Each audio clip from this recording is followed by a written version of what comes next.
Hey Aya, today I'm going to talk about the inequality between male and female. Maybe we should start with when. When did it develop?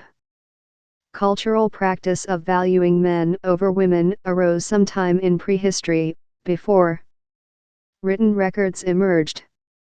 If we can say that gender inequality began in the Neolithic, or in the Copper Age, or in any period, it means that it's something cultural, it's not something biologically determined. Understanding its origins could also help us better understand the inequalities that plague modern society. If we know the origins of gender inequality, we have more tools to confront it. What about now? In early childhood, gender disparities start out small. Girls have higher survival rates at birth, are more likely to be developmentally on track, and are just as likely to participate in preschool. Among those who reach secondary school, girls tend to outperform boys in reading across every country where data are available. But the onset of adolescence can bring significant barriers to girls' well-being. Gender norms and discrimination heighten their risk of unwanted pregnancy, HIV and AIDS, and malnutrition. Especially in emergency settings and in places where menstruation remains taboo, girls are cut off from the information and supplies they need to stay healthy and safe. In its most insidious form, gender inequality turns violent. Some 1 in 20 girls between the ages of 15 and 19, around 13 million, have experienced forced sex.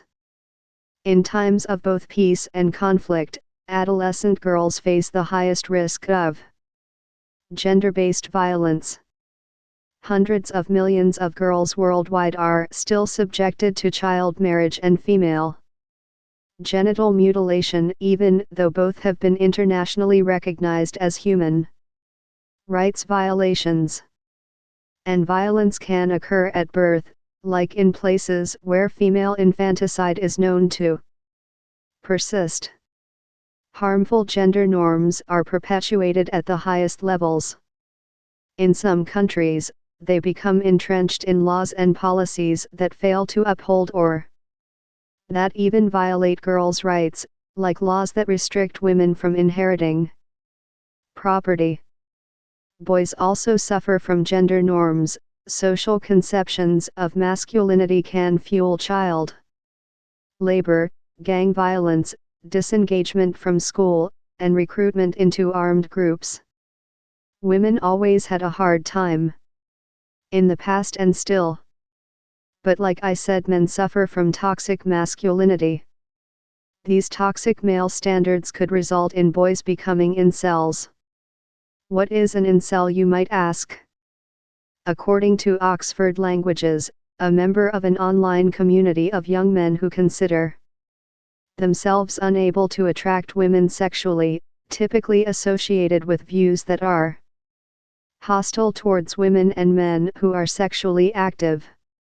Self-identified incels have used the internet to find anonymous support. In other words, a danger to women, women who rejected them, and the LGBTQ+ community as well. Now what standards get promoted? Controlling others, suppressing emotions, feeling that women are entitled to have sex with him, using violence, and the list goes on. Back to women. Women earn less. On average, women earn 5.3% less per hour than men, with the situation worsening with age.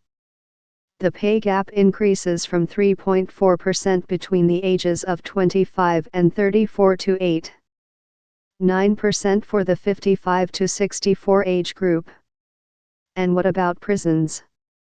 In fact, in most jurisdictions, women are offered fewer programs than men, and the services provide little recognition of the traumatic paths that led them into the criminal justice system. Just one example of the lesser services for women is a parenting program offered at 27 men's prisons and 2 women's prisons in a state in the eastern United States. Through the same program, men are given video equipment and tapes to record messages for their families, while women are only given audio tapes that allowed them to record bedtime stories for their children.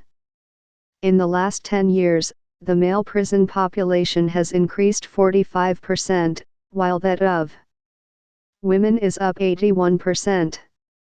73% of women in state prisons and 75% in jails have mental health problems, compared with 55% and 63% of men, respectively.